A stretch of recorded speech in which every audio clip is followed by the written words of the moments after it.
Bom dia, pessoal, tudo bem? Nosso estudo hoje vai ser sobre o terceiro modelo atômico, ou conhecido também como modelo atômico de Rutherford, ou modelo atômico planetário.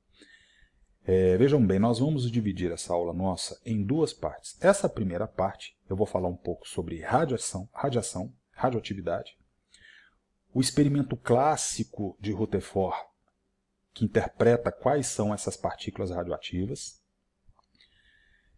E numa segunda aula, logo em seguida, eu vou falar um pouco sobre o experimento de Rutherford com a lâmina de ouro, que foi o experimento básico para modificação do modelo atômico de Thomson, que era o pudim de passas, para o modelo atômico planetário. Tá? É importante que vocês assistam essas duas aulas, prestem bastante atenção nos conceitos iniciais, porque esses conceitos são pré-requisitos para um estudo mais avançado de atomística. Tá?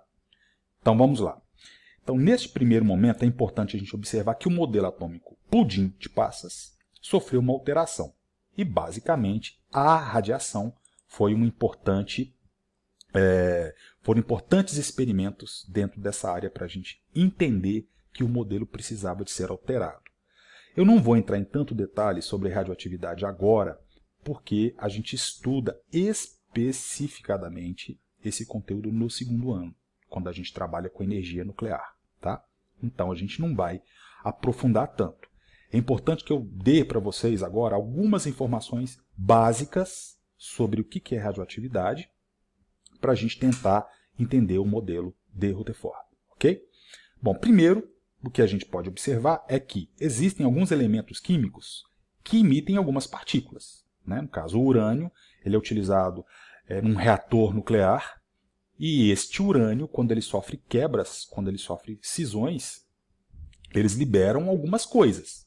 Essas coisas nós geralmente chamamos de energia nuclear, radiação, radioatividade. Ok? Só que esses fenômenos de radioatividade já tinham sido estudados há muito tempo atrás. Esses fenômenos ainda não eram muito bem desvendados, o que era. Era tudo muito ainda obscuro, essas informações. Ok? Esses três indivíduos aqui, esses cientistas, foram muito importantes para a história da radioatividade. Esse cientista aqui, chamado de Wilhelm Conrad Röntgen, ele que descobriu os raios-x. Ok? Isso foi em 1895, tem muito tempo já, né, pessoal? E esse casal aqui é o casal Pierre Curie e Marie Curie. Inclusive, Marie Curie foi uma cientista que foi extremamente importante neste estudo sobre as emissões radioativas. Foi ela que descobriu o polônio e o rádio, que são elementos químicos radioativos. Inclusive, né, para quem não conhece o histórico de Marie Curie, ela foi a única cientista a ganhar 2 prêmios Nobel em 2 categorias diferentes, na física e na química. E a importante contribuição dela dentro do campo da radioatividade, né, infelizmente, levou a Marie Curie a desenvolver leucemia pelos efeitos da própria radioatividade. Né? Então ela morreu devido a fatores de saúde, né, que foram provocados por exposição contínua com elementos químicos radioativos. Tá?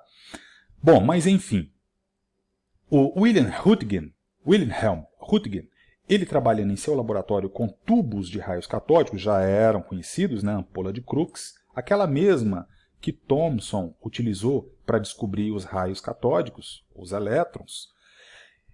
Ele trabalhava em seu laboratório, né, e ele fazia muitas pesquisas com esses raios catódicos. Uma destas pesquisas, ele descobriu que todas as vezes que ele ligava a máquina e o feixe de luz aparecia dentro desse tubo de raios catódicos, ele causava iluminescência em alguns materiais. Algumas chapas fotográficas, inclusive, quando eram expostas a um tubo de raios catódicos ligados, ficavam com alguns pontos de luminosidade. Era como se batesse uma luz numa chapa fotográfica e essa luz da chapa fotográfica, quando revelada, mostrava-se alguns pontos luminosos. Inclusive, ele tentou fazer uma fotografia de uma mão né, a mão da esposa dele, ele colocou de frente para essa chapa fotográfica e como anteparo nessa chapa fotográfica, e essa máquina foi ligada. Quando ele ligou essa máquina e ele revelou essa chapa fotográfica, surpreendentemente ele conseguiu enxergar os ossos. Eram as fotografias dos ossos da esposa, da mão da esposa do Röntgen. Então, desta forma, ele conseguiu inventar aí o raio-x, né? É lógico que esse raio-x ele foi aperfeiçoado e aprimorado, né, na sua concepção e nos aparelhos mais modernos, mas em princípio era isso. Ou seja, o tubo de raios catódicos, ele liberava algum raio, e esse algum raio ele não sabia o que era, ele chamou esse raio de raio X. Ok? Imediatamente toda a comunidade científica correu atrás para entender o que era isso. Becquerel ele conseguiu obter os mesmos resultados, né, de impressão de chapas fotográficas, mas não com o tubo de raios catódicos. Becquerel conseguiu utilizar pedras de sulfato uranila. Este tipo de material também emitia alguns tipos de raios, que ele não conhecia o que era, mas que causavam impressão em chapas fotográficas também. Coube a Marie Curie e Pierre Curie a tentar entender que raios eram estes, tanto os que eram liberados de materiais radioativos, à base de urânio, quanto da própria ampola de Crookes. Então, para buscar esse entendimento, a pesquisa teve que andar, né? Marie Curie muitas vezes trabalhava, né, sem luva, sem nada, sem nenhum material de proteção, com pedras radioativas, com pedras que emitiam radiação, e por isso ela sofreu esse processo de exposição contínua a essas fontes radioativas, né? Pois bem, em 1911, Ernest Rutherford, trabalhando em seu laboratório em Manchester com os seus alunos, ele tentou entender alguns fenômenos que eram relativos a estas emissões radioativas. Tá? Esse daqui, inclusive, é o modelo que foi alterado, mas a gente não vai falar agora desse modelo alterado. A gente vai entender um pouquinho dos experimentos que o Rutherford fez. Ele fez experimentos tanto com os raios-x daquela ampola de vidro, ampola de Crookes, quanto testando algumas dessas emissões radioativas em seus laboratórios. O que gerou o estudo com a emissão radioativa da lâmina de ouro, antes desse experimento clássico aqui, com a lâmina de ouro, né? E esse experimento aqui da lâmina de ouro derivou o estudo moderno, ou a alteração do modelo atômico de Thomson para o modelo atômico 3, precisou da gente entender um pouquinho sobre essas emissões radioativas aqui, ó, partículas alfa. Eu preciso de entender o que era isso, que partículas eram essas. Então a gente vai entender com esse experimento clássico aqui de Rutherford. Esse experimento aqui diz o seguinte: primeiro, ele colocou o material que já era descoberto, o material radioativo, que era o polônio, dentro de uma caixa de chumbo. Esse bloco de chumbo era um isolante. Ele tinha uma abertura, então eu só tinha uma única direção para a emissão radioativa, né? Nesse sentido aqui, ó. Ele colocou próximo a essa entrada desse bloco de chumbo eletrodos ligados em eletricidade. Aqui eu tinha a parte negativa do eletrodo, que poderia ter uma bateria, por exemplo, né, o polo negativo da bateria, ligado a um polo positivo da bateria. Certo? Polo negativo, polo positivo.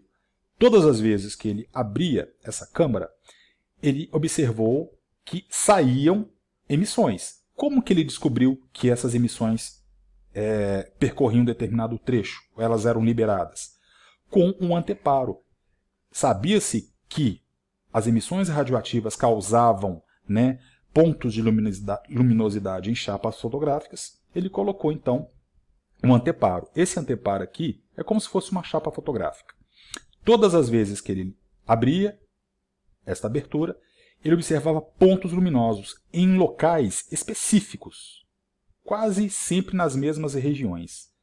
Então, eram 3 regiões demarcadas. Uma em linha reta, uma com grande desvio para o lado positivo da placa e um com pouco desvio, mas para o lado negativo da placa. Ele chamou de O que foi desviado para o lado negativo? De partícula alfa. O que foi desviado para o lado positivo, ele chamou de partícula beta. E o que não foi desviado, que passou em linha reta, ele chamou de gama. Alfa, gama e beta.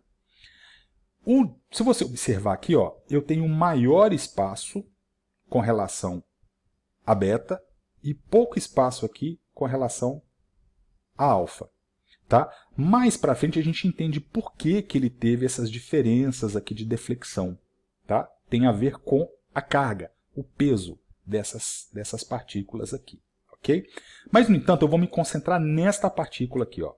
A partícula alfa. Hoje a gente sabe que isso daqui representa 2 prótons e 2 nêutrons. Mas antigamente ele não sabia. Ele só sabia que esta partícula alfa, que ele deu o nome de partícula alfa, era de carga elétrica positiva, porque cargas elétricas contrárias é que se atraem. Então o positivo foi atraído pelo negativo. E a partícula beta, como foi atraída pelo lado positivo, só pode ser de carga negativa. O gama, como não sofreu deflexão nem para o positivo e nem para o negativo, ele desconfiou que isso aqui não tinha nenhuma carga elétrica, como hoje a gente entende, né? Ela é uma carga zero, é neutro, ok? Então esse experimento de Rutherford ele foi muito importante, porque a partir desse experimento ele entendeu um pouco sobre a dinâmica das cargas elétricas destas partículas, ok?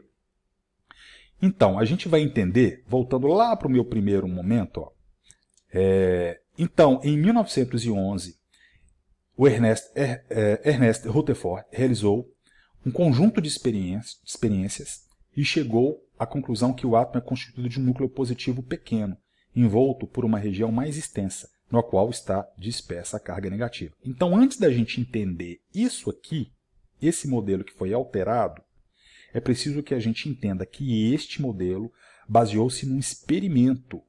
Esse experimento aqui é o experimento clássico da lâmina de ouro, bombardeada por partículas alfa. Por isso que eu falei para vocês que era importante a gente entender o que é a partícula alfa. A partícula alfa é uma emissão radioativa de carga elétrica positiva que é emitida por algo radioativo, um elemento polônio que a Marie Curie já tinha estudado. Tá? Então, a construção do modelo de Rutherford iniciou-se a partir de estudos das propriedades dos raios-x, lá da ampola de Crookes, ampola de vidro, e das emissões radioativas que ele, trabalhando com seus 2 assistentes, Marsden e Geiger, né, ele conseguiu entender um pouquinho sobre essas emissões radioativas. Tá? Então, na segunda parte, eu já vou explicar para vocês este experimento e como ele alterou o modelo de Thomson para o modelo planetário, que é este daqui. Tá? Então, daqui a pouquinho a gente vê.